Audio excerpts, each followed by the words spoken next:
So I've already picked the 49er game this weekend. Now I'm going to run through the rest of the picks in the NFL, let you know where I think these games are going to shake out and why. First things first, we have got the Green Bay Packers headed to the Detroit Lions. The Packers are only favored by 3, and that probably has something to do with the fact that the Detroit Lions managed to win a game in Lambeau. They've won 3 in a row, and their offense does seem to be waking up a bit. Green Bay seems to be flummoxed. However, it's really, really, really tough for me to pick the Detroit Lions sweeping the Green Bay Packers. I can't see it. So, in my opinion, I think Green Bay pulls out of their slump this weekend and gets themselves a win, and I think they do it by more than 3 points against the Detroit Lions. So I think that Aaron Rodgers finally gets it done in Detroit. All right, next up, we have got the Cincinnati Bengals headed to Cleveland to take on the Browns. Austin Davis starting under center because I guess Johnny Manziel went on a cocaine bender or something. Cincinnati's a far better team. The spread's 9.5. Man, they might win this by 90.5. There's nobody on the Cleveland Browns that can hang with A.J. Green, and really that's what's going to be the difference in this game, outside of the fact that I think Cincinnati's got a far better defense. This one is going to get ugly, and it's going to get ugly early. Give me Cincy. All right, next up, Jacksonville Jaguars are headed to Tennessee Titans. Titans are favored by 2.5. I don't understand this at all. Yes, the Tennessee Titans almost beat the Oakland Raiders last week. There's no way that I can see Blake Bortles and his 2 receiving machines losing to the Titans. I can't see it. Even if the game's in Tennessee, I understand Jacksonville's not that good on the road, but I think that Bortles and his receiving crew have shown me enough that they're going to be able to move the ball, especially on what I consider to be a very subpar Tennessee Titan defense. Next up, we've got Houston, surprise, surprise, playing very good football since that blowout in Miami, going to Buffalo, who now apparently doesn't have an offense. Tyrod Taylor was the talk of the league early, as was Carlos Williams and a revamped running game under Sexy Rexy, but it's just not there. The Houston Texan defense has really stepped up, and since they got smoked 5 weeks ago by Miami, they've given up a total of 35 points. I think that Houston's going to win this one, and I think that they might win it decisively. Buffalo's favored by 3, and I think that that's a sucker bet. Give me Houston, and give me Houston with the upset. Next up, Baltimore headed to Miami. Miami, who came out guns blazing in that first game after the coaching change, and now just seems to have forgotten how to play football, while Ndamukong Suh lets everybody know that he's the guy who runs the defense. Man, it's turning into a shit show down there. Well, look, Baltimore's not a very good football team, but they are a very well-coached football team. They may not have talent, they may be injury-riddled. At this point, you've got the Ravens, I heard, are interested in Ryan Mallett. This one's going to get ugly. I don't think Miami wins it by 4 points. I take Baltimore. Maybe they don't win the game on the road, but I don't think they lose by 4. This one's going to be decided by a field goal. Give me Baltimore in the points. All right, Carolina headed to New Orleans, only favored by a touchdown. When they were last seen, the New Orleans defense was getting hammered in the French Quarter. This was during the third quarter of last week's game. I love Drew Brees, think the guy's great. I think that Ingram is a stud. I think that there are guys on this New Orleans team who are going to be able to make noise offensively. But man, that defense hurts. It hurts to watch. Makes my freaking eyes bleed. Carolina, on the other hand, as an underdog on the road in Dallas, absolutely took them to the freaking woodshed. This one is going to get ugly. The Panthers are on a mission, and I'm a believer. I think they win it, and I think they win it by 2. Give me Carolina. All right, you've got Seattle headed to Minnesota, and it's a pick'em. That's a little bit of a shocker, probably due to the fact that while their last game was entertaining, Seattle has dramatically underperformed this season, and Minnesota's been resurgent. Couple of things. As all day goes, so do the Vikings.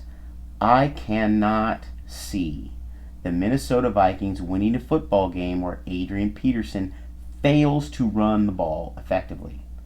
I question whether or not he is going to be able to effectively run the football against Seattle. I would love nothing more than to watch the Seahawks go to Minnesota and get their teeth kicked in. I just don't think it's going to happen. I think Seattle's going to win the game. It may only be by a field goal, but the fact of the matter is if Seattle can run with an undrafted rookie for 200 yards, even if it is against a porous 49er defense, I think that they've got a very, very, very good shot winning on the road in Minnesota, and I think they have a very, very good shot at the very least, containing Adrian Peterson. Give me Seattle. Next up, we have got the Arizona Cardinals headed to the St. Louis Rams. Cardinals are favored by 5.5. This is curious.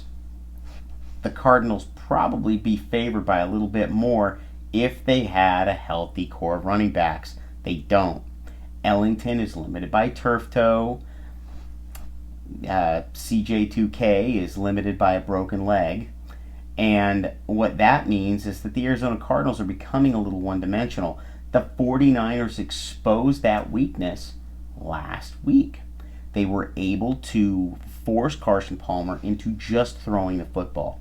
And when that happened, his effectiveness was limited significantly.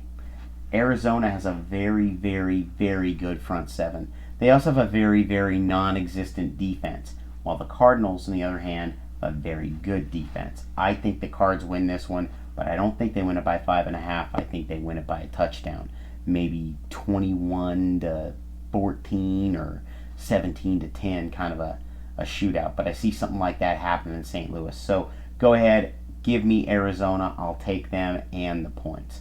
All right, Jets are headed to the New York Giants. There are Giants fans out there watching this game who want me to pick their team. You already know how I feel about Eli. And now you know how I feel about teams who lose to the Washington Redskins. My lord, that was a freaking execution. The Jets have a very, very, very good defense, and I think that they're going to be able to contain the Giants. I think they're going to be able to do it pretty effectively. Ryan Fitzpatrick has not been lights out, but he's been efficient. And efficient might just be enough, especially if Brandon Marshall decides he wants to show up and start catching some balls and you see Chris Ivory go off. So I think there's a very good chance that the Jets can get it done against the Giants. And I think that they're probably going to get it done by more than 2 points. They may win this one by a touchdown. All right, next up, you've got Denver headed to San Diego. Denver is favored by 4 points. That's what we like to call the Brock Osweiler spread. I really, really, really like this Denver defense. There's nothing about the San Diego defense I like, and the only thing that I like about their offense is the fact that Danny Woodhead is an awesome Swiss Army knife type running back, and Phillip Rivers is still a reasonably decent quarterback. Neither of those things are going to help them against what I think is the best defense in the league. I think Denver wins this one, and this is a touchdown kind of a win. All right, Kansas City going to Oakland, favored by 3. Fun fact, Kansas City has won 5 in a row. In those 5 games, they have forced 14 turnovers. They have given the ball away exactly 0 times. Guess what I think is going to happen in Oakland this weekend? The Chief defense is very good. The Chief offense is very efficient. The Raider defense is very bad. Very bad. Very, very, very bad. I think Kansas City wins. And I know it's going to break a bunch of hearts here in the Bay Area, especially with the Raiders' resurgence. But the fact is that I just don't think that they have the juice to beat Kansas City. Not the way they're playing football right now. KC wins this one. I think they win it by a TD. All right, next up, you have got the New England Patriots hosting the Philadelphia Eagles. Rumor has it that the Philadelphia Eagles lost their father-daughter game 49-0 this week. I don't know how else to put it other than to say that the Chip Kelly Chuck and Duck project is officially over, and it has officially failed. I called this one when Chip Kelly took over in Philadelphia.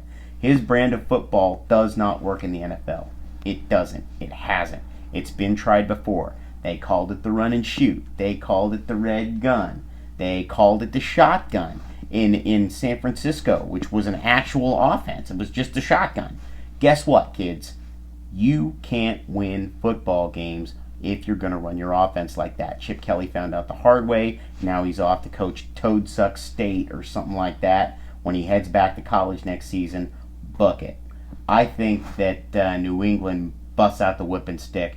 This is going to be a multiple touchdown victory, and I don't care who's playing tight end for him. We could probably enlist Carrie to play tight end for him, and she'd grab a couple of scores.